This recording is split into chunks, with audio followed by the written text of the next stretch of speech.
You are live. So we're under the impression that we're live right now on LinkedIn. So Mm. hi everyone. Welcome to our webinar. My name is Sandra Thompson. And I'm Michael Mattson. And we're going to have a bit of fun with empathy Yeah. today. We've set we think quite a provocative kind of title there. Can you really stand in someone's shoes? So let me ask you, Hmm. Michael, can you stand in someone's shoes? I brought a pair along in Hmm. case you quite fancy them. Pair of fives, June, Yeah, quite yeah. flat. I think Any this would look option? great on me. Yeah, I I, think they look great on me. I don't think I could fit though. what size feet are you? Oh, like 10 and a halves. Okay, so double the size. Brilliant. Okay, so not to worry. Ultimately, we would love for you to be adding your comments to the chat. Michael Yeah. and I have got questions for you. We really want to make this as interactive as we can. So, I mean, fundamentally, Michael, why have we even bothered to raise this particular topic? Because everyone's got Hmm. empathy nailed, haven't they? Sure, sure. Yeah, yeah. Everybody's got it nailed. Uh, Definitely not misunderstood. Definitely not. And so, in some respects, should we just like get our coats now and just do a runner? Because, the Yeah. more I hear of webinars and uh, courses and training that might be just an Hmm. hour to try and get people to understand empathy, I am quite sincerely concerned about it because I Yeah. think we might have the wrong end of the stick. Yeah, we might be. Yeah, because you can just jam it all into a 30-minute thing, an hour training. Here, go be human. Go out into the world and actually relate to people. Like Sure. we're done. Like how simple of a concept is that? So let's be Do serious we for a ever use second. sarcasm? Let's be serious for a second and really kind of dig into what empathy is. Mm, And the first thing I want to kind of draw everyone's attention to, and they may have seen this actually, is a triangle that divides empathy into three things. And the first thing is a cognitive empathy, where I mm, can think that I know what you're feeling. The second layer is an emotional layer, which is the idea that I can feel what you feel. And the third level, which I think is very interesting, is compassionate, which is mm. basically inviting people to act on the empathy that they're feeling. So, I mean, what's your view on that, Michael? The three layers, first of all, and then let's go a bit deeper on the first one. Yeah. So I mean, those three layers. I also think that's just fascinating to think about it, and I mean, we think it's such a simple concept, right? This kind of single layer, like we just have to understand other people's perspectives, switch paradigms, right? Like that kind of thing, and then but instead there's such deep aspects to it, right? Mm, um and I think too, like whenever we say understanding somebody, it's like it's really about making space to seek that understanding and yeah, to I love make those that. attempts. And I think that I've talked about that in the past, Mm, like that leading with curiosity and opening your mind up and heart up to to put yourself out there in these ways. Like yeah. that is, I think that's one of the most critical parts about empathy. It's just that first Yeah, step. yeah. And I love the phrases that you just used because I think that curiosity, opening the space up for someone to find the way in which to express themselves is really key. I want to go back to the idea of thinking that we know Mm, what we're seeing. And I speak to a lot of people who say, well, it's obvious that you're sad because you're crying your eyes out, or it's obvious that you're happy because mm, there's a smile on your face, you're belly laughing, you're slapping your mm-hmm, thigh, it's raucous. And mm-hmm, of course, we can assume, can't we, that there are mm-hmm. a number of different emotions that we can recognize. Someone might Yeah. look worried, they might look sad, happy, whatever that might be. But I think there's something deeper around what is it that is Mm, causing that? Because we know, don't we, that emotion is a melee of different things, and those emotions are brought about by how we were brought up, the values yeah. and the beliefs that people around us, the people of authority, whether that's our Hmm. parents or our teachers, aunties, uncles, whoever it might be, the values that we have and the experience we have of life. And I've talked about Yeah. this a few times. You'll know this well, Michael. But I went traveling at the age of 31, quit my job, went around the world on my own, and the group was quite divided.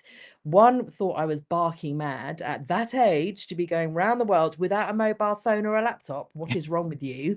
And the others are like, can we come and visit? So it was very split, and it was based on their socialization, how they experienced the world, and their beliefs and what they felt was normal or their memories of experiences. So to Mm. be able to think the same emotion, actually, let's try it. Let's try it. Let's see if the telepathy works. I'm Okay. going to look at your face and I'm going to try and figure out what emotion is going on for you. So, okay, let's take it. 3, 2, 1. Uh, right. Um, that looks like you've been naughty and you're about to wait to get into trouble. Or what was that? It is Oh, I pretty don't early in the morning, so I've been known to get a good start on getting in trouble. okay. So you nailed that one. so, so it works. so, so the first thing then is, can we honestly, mentally identify the right emotion? The second thing Mm, is feeling the emotion, so hmm. sensing. So let's dig a bit deeper into that for a second.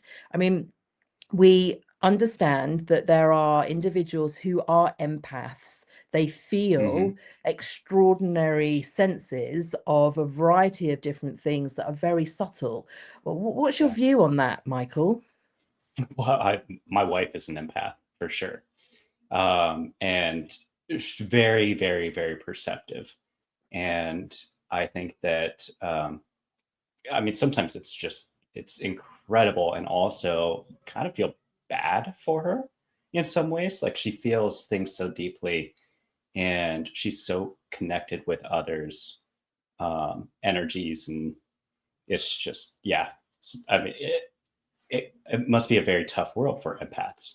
I mean, Mm, I'm empathetic, but not to that yeah. extent, Mm. right?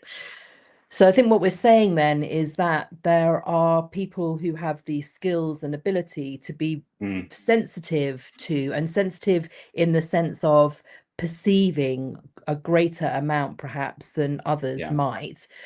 yeah. And I guess the question here is the accuracy of that perception, because I definitely can sense things. You can read the room. I Hmm. don't always Hmm. get it right, though, Yeah, but I can sense that there is a bit of an energy going on. And it's only through asking questions that I right. can then gather what actually is the position, what is the agenda, how are people Hmm. feeling in that moment. So Well, I yeah, think, because it's all go through your filters, mm, and how you interpret it is, I mean, it can skew it a lot. So, and that's why it is really important not to make those assumptions that you truly understand, and even the saying that you understand can be detrimental, because agreed. it kind of it cuts off that conversation, it cuts off that curiosity prematurely, and Yeah. so it can harm relationships, and it can come off as insincere. Mm. That's a very interesting point, isn't it? Because I think that we are taught very often, and people are trained in this, to Mhm. say that they understand.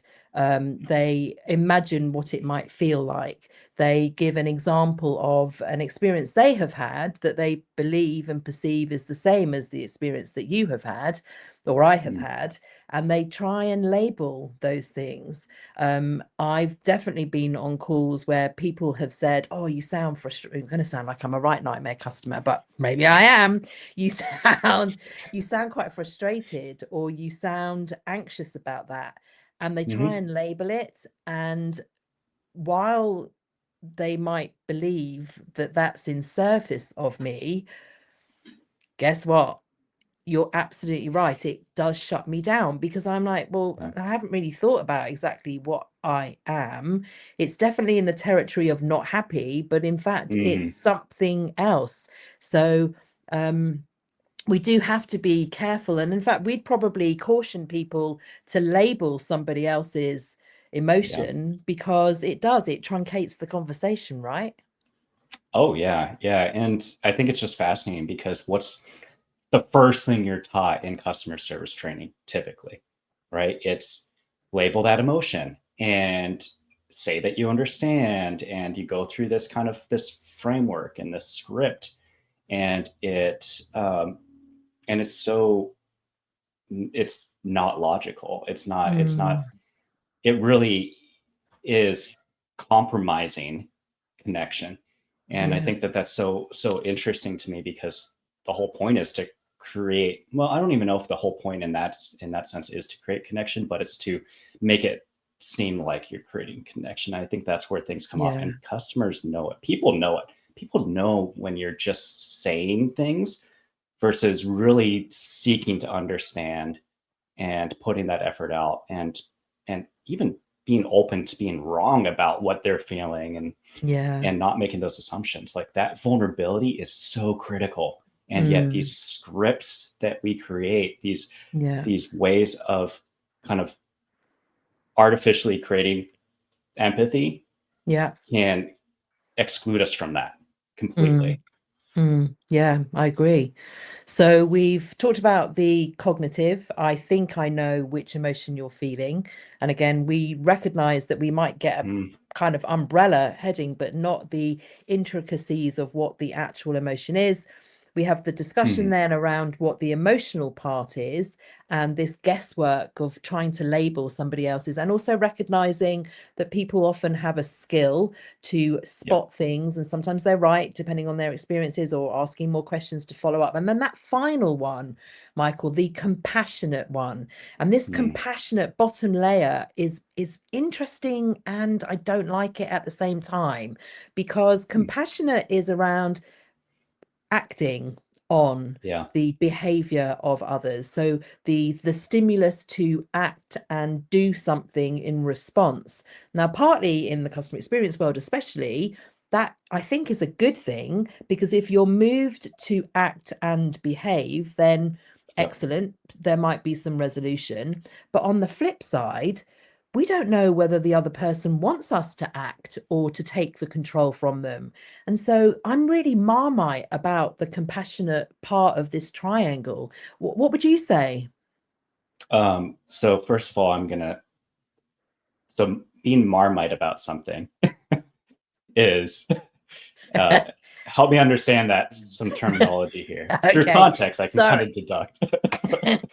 so Marmite, that so in the UK, we talk, so Marmite, that apparently people either love it or they hate Yeah. it. So it's a yeasty spread, and it, I mean, I Mm. actually really like it now, but if you'd given it to me when I was 12, I probably would have just made a face of Ah, disgust. We could definitely label that. And I probably would have delicately put it into my napkin and put it there, or given it to the I dog, who think, would have spat it yeah, out. yeah. Luke So Luke Jameson gave me some Marmite. so Marmite means you either love it or you hate it. Yeah, yeah, But I'm pleased that you yeah. asked, because I just assumed you know. I don't know. Well, I don't know how many people we have, from the US joining us at 6 a.m., but you never know. Try to advocate for those. But isn't that Be interesting? That compassionate, compassionate. but actually what we've done by accident, listeners and viewers, by the way, we've demonstrated, I've used a word, a phrase that you don't know what it is, I know what it is, Yep, and yep. you could have gone, yeah, I'm going to blag it, or you could have, and you've said, can you just help me out with that word? So it's also critical, right, that when Yeah. we're in a position of empathizing with someone, our interpretation of a word may be brilliant or may be very bad. Mm, And in fact, the word, I'm going to come back to this point in just a second. I just want one thing I want to just get across, Michael, if that's all right. So the word yes, of course. restless. Mm, Restless for me is a great word because it means we're on the move and we're going. Other people look at that mhm. word with horror. Yeah. Yep. And so when we're empathizing with people, we might want to check in and say, "Ugh, so my interpretation of that word means this. What does it mean to you? Help me understand." Yeah. Yeah. So I let's think go that's a back really to valid point. compassion and this Mhm. willingness, the jolt to act, and whether that is the right thing or not in the world of empathy, right? Yeah, I think it is one of those, like, I'm kind of on the fence about too. I think it's so critical that we, as humans, that we do things in the service of others and that we try Yeah. to be an active part of society, Mm. and that we're active in building connection through curiosity, right? Yeah.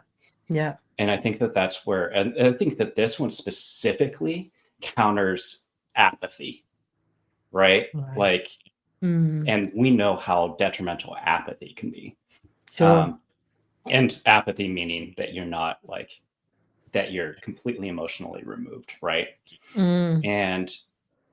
And so I think that that being compassionately empathetic is really critical, but I think that we also have to be very careful about how we proceed.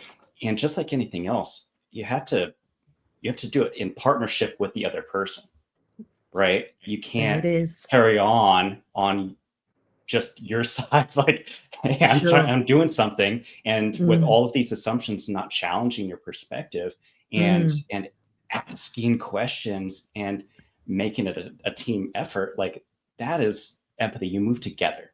It's not Mm. just you doing something onto somebody else. That's not the thing. This is not for you. This is Yeah. for us. This is for we. This is for Yeah. mutual understanding. It's establishing common ground. It's all Mm. of these things that we build relationships off of so that we can move forward with trust. And Yeah. that does not take, that's not these superficial, platitudes. This is something that's rooted in that, building that connection and taking Sure. the time and putting that effort in to building relationships. And if we really care about relationships, we need to make that investment. This is not a quick Mm. thing. Yeah. You could start to build trust quickly by even just opening yourself up and demonstrating that you want to build a relationship, but that does not mean that you stop that relationship building and investing in that relationship and Mm. leading with curiosity and all of these things that help us move forward together on that path. Yeah. Yeah. Yeah. Wise words. Thank you. Um,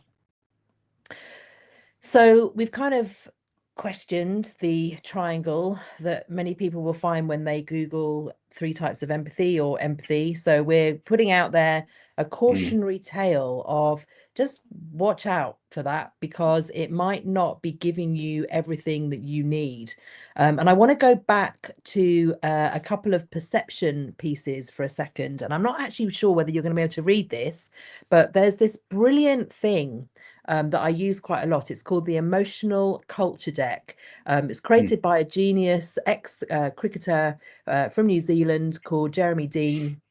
And we use these cards. It's a simple idea, but the idea is that you've got a series of cards that have words on them, that the words reflect emotion. So remember, I made the point about restless mm. earlier. And then there Yeah. are other words like, I don't know, hope and calm and fear and all sorts. So positive and less positive words. And every so often they put empty ones in that you can fill in yourself. And I filled one in Mm. here. I think it's going to be back to front. So what this actually says is effervescent. So Oh. a word that isn't included in that deck, but a word that I really love is Hmm. an expression of effervescence or effervescent. So I'm going to do It's a a little $2 word. experiment with you. Thank you. So tell me, Michael, what you think that word means to you. Hmm. Uh, I I don't know the definition of that word, so this is going to be an interesting experiment. I mean, Yeah. I can go off of the energy of it, and Yeah. I mean, it kind of has like a root of effort, but kind of levity, and energy behind it, things like that. But am Yeah. I even close to what that word actually definitionally means? So it means it means bubbly. So there is energy about it. You're Mm, quite right. hmm It mm, means again, in the dictionary it has one term, but for me it means high energy, high vibration, mm-hmm, connectivity. It means, you know, that feeling when you see something or you're in nature and you feel this. It's like a magnetism mm-hmm. with a kind of bubbliness and a kind of prickly, not horrible prickly, a nice Yeah. prickly sensation of knowing that you're alive. That's what Mm, effervescence is to me. mm, And hmm again, I think that when people use language in describing how they feel, when you open up that conversation, please do just check in. You know, I heard you say the word effervescence. It seems really important to you. Could you tell me a bit more about what that means? Because either I don't know what you're talking about, or I'm hmm going to get it wrong, or I want to hear your version. And when you take Yeah. that curiosity, to your point, Michael, it means that I'm able to describe even more of what that is. So I wanted to do that little thing, and I also wanted I to do. love that. Thank you. Well, Uh, before we move on from that, yeah. I just wanna make that point of, like, when was the last time somebody's really asked you about word choice, or, you know, something that opens that personal door? I mean, even just the effort of saying like, "Hey, what's that mean to you? Like, let's explore this together." Like, Mm, that I feel like that would go a long way in any relationship. Like, yeah. that unbridled curiosity and willing to, like, kind of stop the transactional flow of a conversation, say, hold up, like, this, it seems like this means a lot to you, like this Mm, feels pretty, like, loaded, whether it be negatively or positively. Like, yeah. can we explore that? Like, would you be willing to open up to me about that? And Yeah. can we, you know, look at that together a little bit? Like, I mean, that goes a long way for a relationship. Like, Mm, that's a personal thing that opens up for vulnerability in a, you know, positive consensual way. yeah, for sure. And I like the way that you asked that question, you know, would you be willing to tell me more Yeah. about it? And again, what we're talking about here are specific techniques that anyone who's listening right now or listening to the recording, please, if you don't already use this stuff, this is our gift to you. We've used this kind of technique, we've experienced these types of techniques, and I have to say, Michael, that the first time anyone ever said, wow, you know, I've had some raised eyebrows before but never asked the question, and You then raised one, eyebrows? yeah. I know, Shocker. it's a shock, right? I mean, come on, what's all that about? I just thought everyone would just sit there poker faced, just waiting for it. But and actually I've had the raised eyebrow in, I can't do it now. The one raised eyebrow, which is one of Mm, like, oh, I think I just did it. What? And so even that for me was an invitation to explain more, because the person was obviously mm. like, I don't know what's going on, quite. I don't really know That's what's happening here. some reading some nonverbals there. Reading some non-verbals. Yeah, if they start screaming and run out of the room, obviously we do have to kind of correct the Yeah, motion there. that's a But pretty that's a pretty obvious nonverbal. so so I wanted to I wanted to show you something, and I Mm, wanted you to tell me what you thought it was. So I'm going to put mm, something on the screen, and I think the writing on it again might be back to front, but I'm mm, going to mm. show it to you quickly, and everyone who's watching this or watching the video, the recording, quick as you can, tell me what you think this is. I've hidden the word of what it is, but I'm just going to do it, right? First thing that comes into your mind, Michael, you ready? Yes. What is that? Engine, motor oil. You'd think it was motor oil, wouldn't you? But it's gin. It's Italian organic Oh my gin. gosh. Well, Oh I'm my not a big gin gosh. guy, so Well, let me tell you that I bought that in preparation for Christmas festivities, and I can't Ooh, describe to you what happened 3 years ago when myself and my brother-in-law polished that can't off. But describe anyway, because you don't remember, or I think it involved dancing until 3 o'clock in the morning with my family, my nephews and my sisters. And Christmas Day was an interesting start, hey, at least. engine oil can Anyway, do that to people. exactly. But again, the reason why I showed that to you is because our brain has this ability to, we have a bunch of things that we do that means we Hmm. don't have to make our brain work really hard. So we've got some biases and we've got some preconceptions. We've got these things called Hmm. heuristics that are Yep. shortcuts based on what we see, what we recognize. What does that mean? Oh, Michael's going, yeah, that's engine oil. That's for my car. No, it's not. Don't put that in your car. That could be a disaster. But again, Be coming fun back for to a the second. well, yeah, I'll send you some. We'll see how we get on. Oh, good.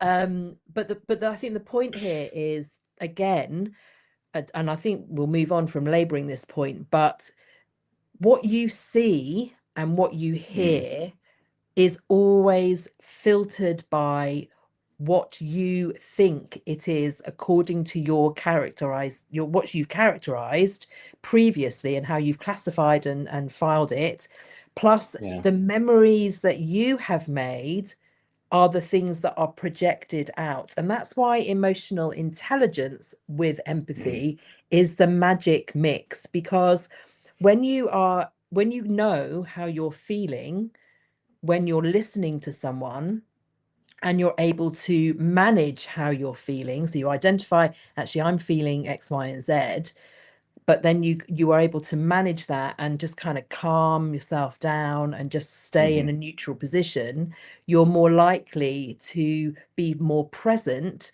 for the other person. Yeah, interesting. So for our audience who might think that sometimes like being emotionally intelligent, being empathetic, these things first of all aren't feasible in a very high-paced society, right? This is something where we have to rely on heuristics. This is something where we have to like make assumptions and kind of power through. Yeah. Or maybe those who think that these practices that you do to be more emotionally intelligent slow you down too much and lead towards the inaction side. What do you say to those people Mm. that might think that right now? It's a really great question, and it's one that the pair of us are asked quite a lot, isn't it? So Mm-hmm. it's, if you take, I don't know, let's take a month of time, just as an idea for a second. Here's a month of time, and you are working in a fast-paced environment. People are making decisions. They're making big decisions. Yep. They are making, as we know, decisions are emotional. They are unconscious. While we perceive that they're conscious, they're not really. Yeah. And you have a team that you're working with. You have a boss that is, really like the center of your world. They're very much involved in the work that you're doing. If you had a lack of trust, a lack of openness, a perception that you're not being heard, a Mm-hmm. perception that expressing yourself or being able to describe how things are not allowed or not accepted or culturally not available to you, Yeah. then you're going to see very different behaviors.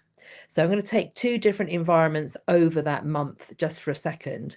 So Mm, here's the environment where people don't really talk about how they're feeling or they don't feel heard. And then in this environment, people are absolutely have time for each other.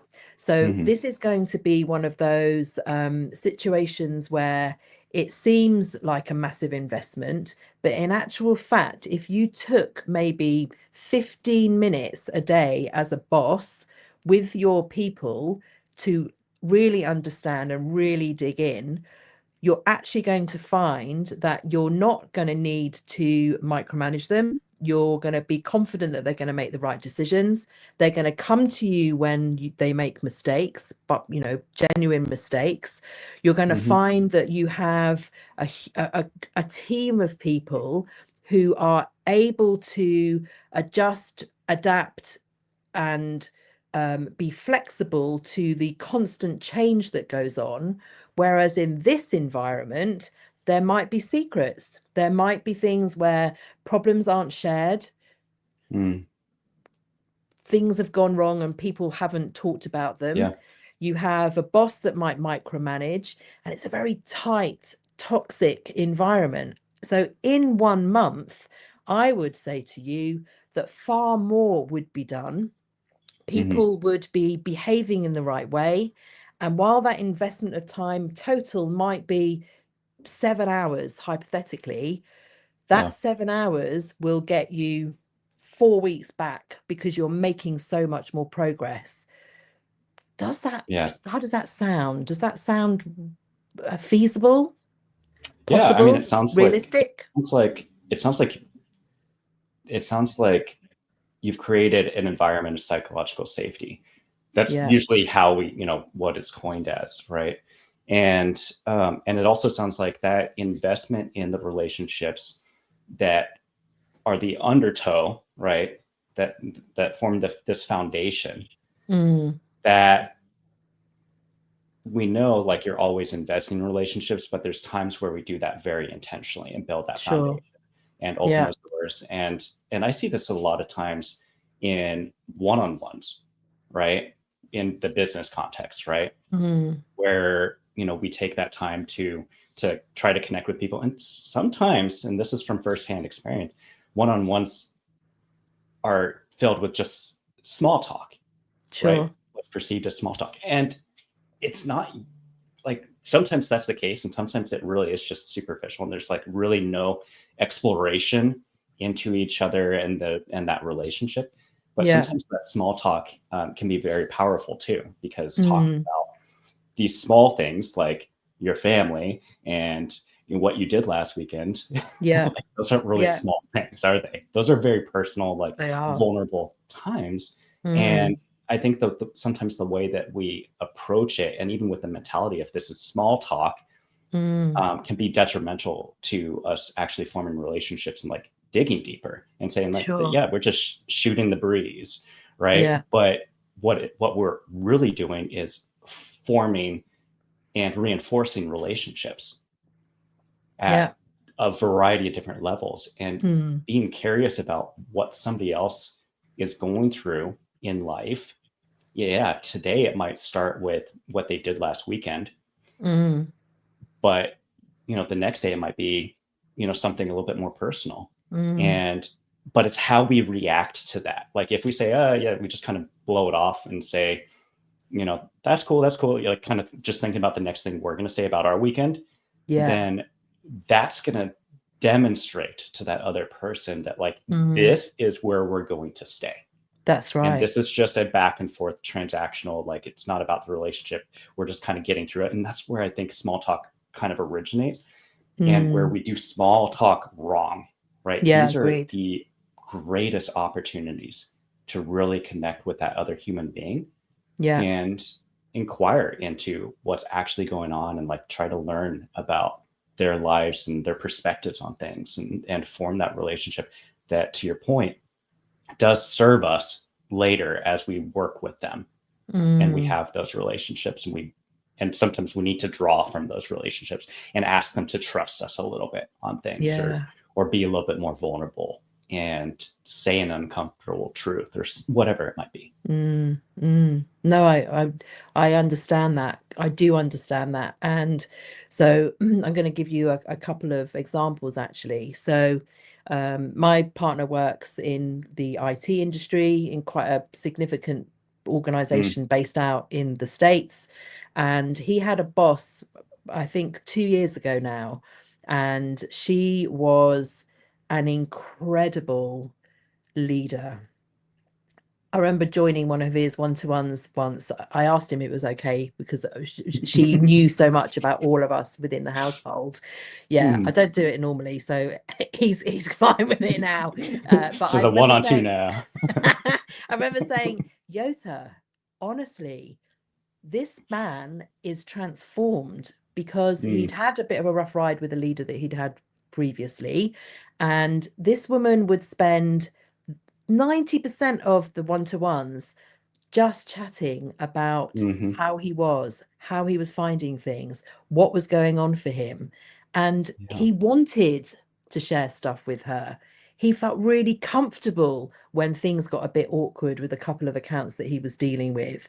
And Mm, she absolutely brought him to flourish. And it's because, to your point, what was considered probably small talk wasn't hmm at all small talk. And when she moved Yeah. on to a bigger role, well, of course, he was happy for her. Both of us were like, what will happen next? Because you've Yeah. really got a friendship with this person. And they were still professional boundaries. He was still in trouble a few times for not perhaps towing the line. But ultimately, he, no, it's fine. But he absolutely came out of himself. And she Yeah. enabled that by creating the space, asking open questions, for being curious and laser sharp attention. So she was working from home, she had kids running around. At some point I could see that going on, but you could Mhm. see that she was hanging off every word. Yeah. Yeah. It was incredible. Yeah. Yeah. So there's So so what I, go on. I was just going to say, and I think that that's a really valid point too, like hanging off of every word. Like how often are we distracted, like by our phones, by the laptop that we put as a physical barrier, even during these one-on-ones? Like I think we have to be Yeah, really very, very conscious about the environment that we yeah, create, yeah. and our true focus. Like ask ourselves, am I being like 100% focused on this? Mhm. Yeah, yeah. So I think that we could kind of wrap up with some actual techniques that people can take away. I think we can safely say that empathy is a good thing, lovely. We can safely say that there's a bit more to it than walking in someone's shoes. And actually, if we're going to start Mm. a campaign against something, it's going to be the campaign against walking in someone's shoes, because it assumes it assumes that you can understand exactly how they're feeling. You can be hmm in their mind, in their heart. It's absolute rhubarb. And rhubarb in the UK means absolute rubbish. So Thank you. it's not true. You're welcome. um, so from a techniques point of view, we've got the whole idea that we're paying full attention. So we're making eye Yeah. contact where we feel comfortable to, because Yep. that builds a sense of trust. We know that from the human biology, when we can build more trust and connection. And there's a kind of there's a dopamine thing and and a serotonin thing when we look into each Mm. other's eyes. um and that can be important for many, rather than looking away. Or actually, when the laptop pings, you can see someone hmm looking, and you can see them reading their message, and you're telling hmm them something really important, and then they'll come back. Yep. It's not going to Yep. work. So you need to be absolutely paying attention. What's next technique that you would suggest for people, Michael? Well, I would say one caveat to the eye, making direct eye contact thing. One thing to be very careful with a lot of these things is Mm, neurodivergence, because absolutely. they don't, you know, follow some of those same patterns. And I so if you make the understand. assumption that somebody isn't paying attention because they're not giving you eye contact, but they're neurodivergent, sometimes That's that's right. when they're most focused on you. Yeah, understood. Absolutely the case. And that's why when I was saying if you feel comfortable to, that's exactly what hmm I was drawing to. But thank you for amplifying that. It's an Yeah. important point. What about Yeah. paraphrasing? Why is that Paraphrasing. such a Yeah. great thing to do? Yeah. That's part of active listening, right? What we're used to that terminology, active listening. And Yeah. paraphrasing really, it demonstrates that you are connected, and it also opens the door for that curiosity and saying, do I have this right? Yeah, Right. So it's like exactly. showing that engagement and showing that curiosity, giving you that Mm. opportunity to be curious.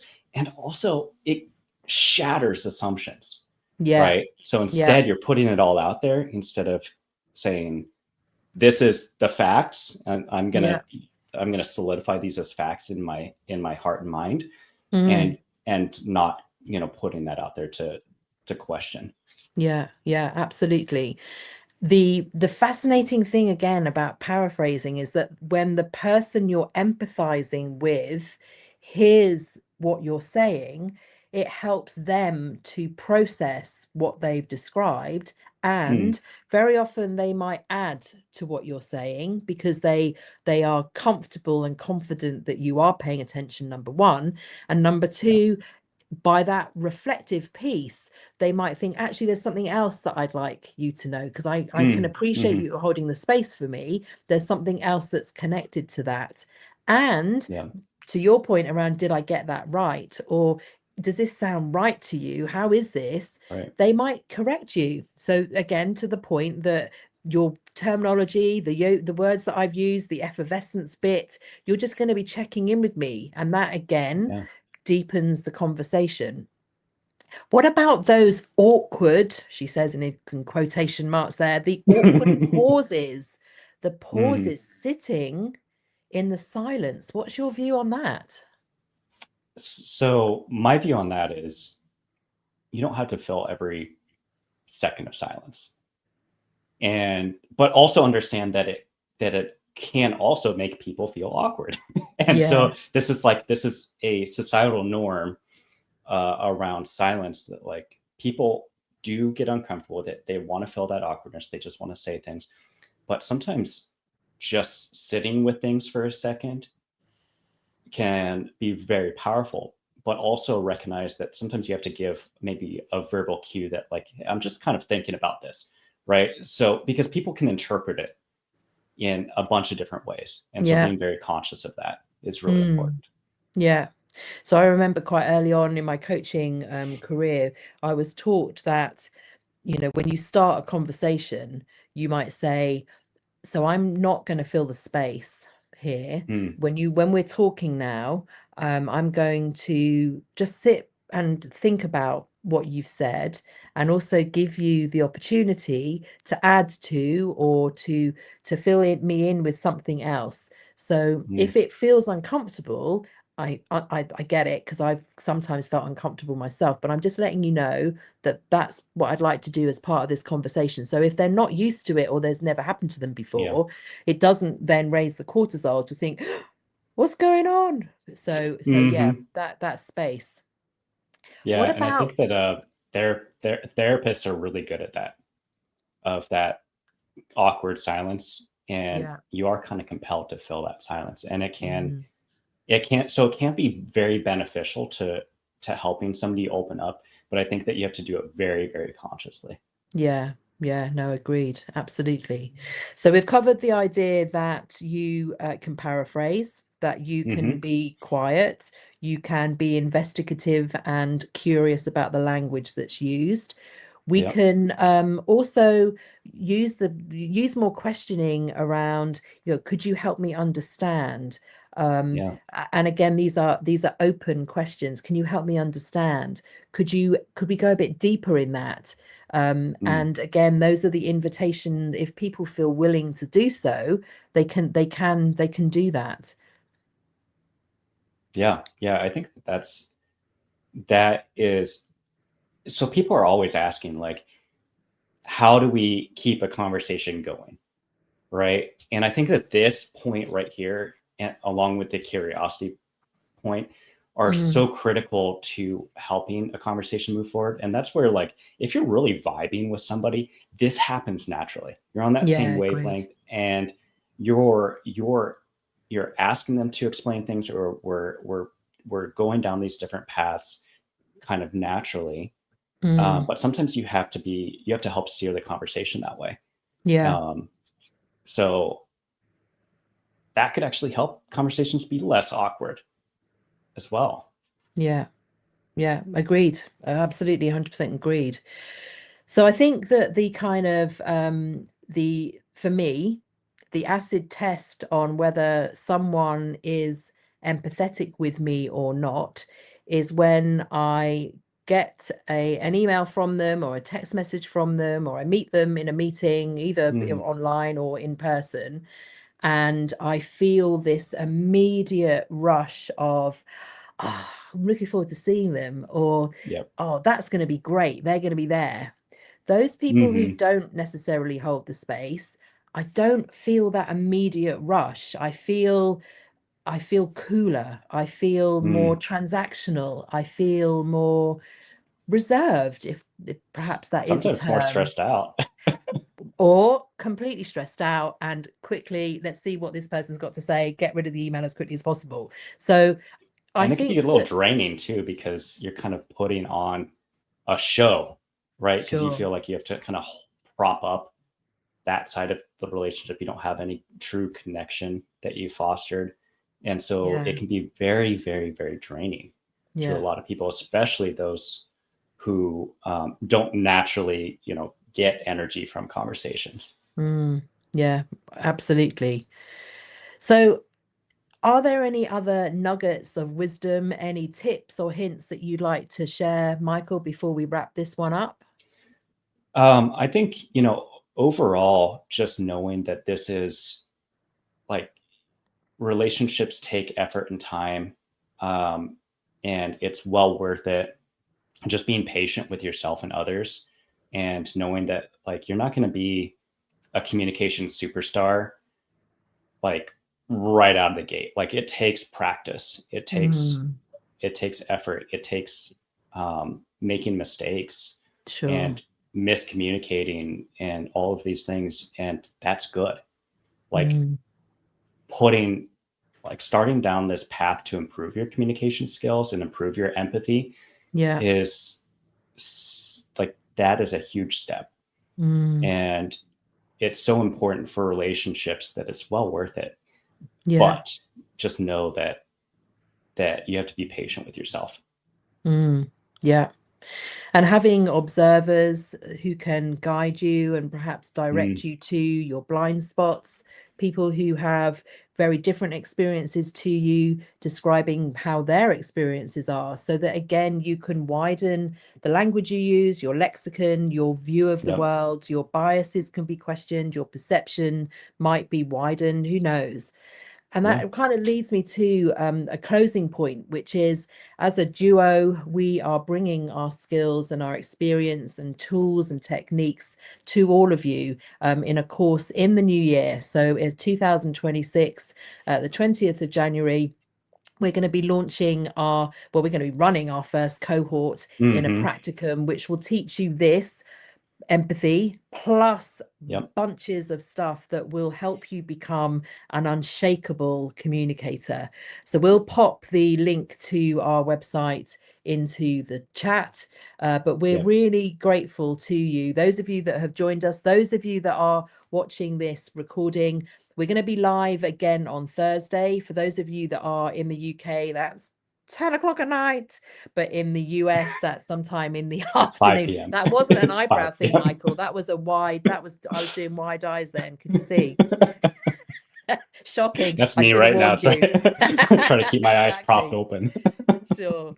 So again, we've been delighted to share what we know in this Yeah. area. There's tons more that we could cover, and there are tons more tools and techniques that we'll share with you when you join our course.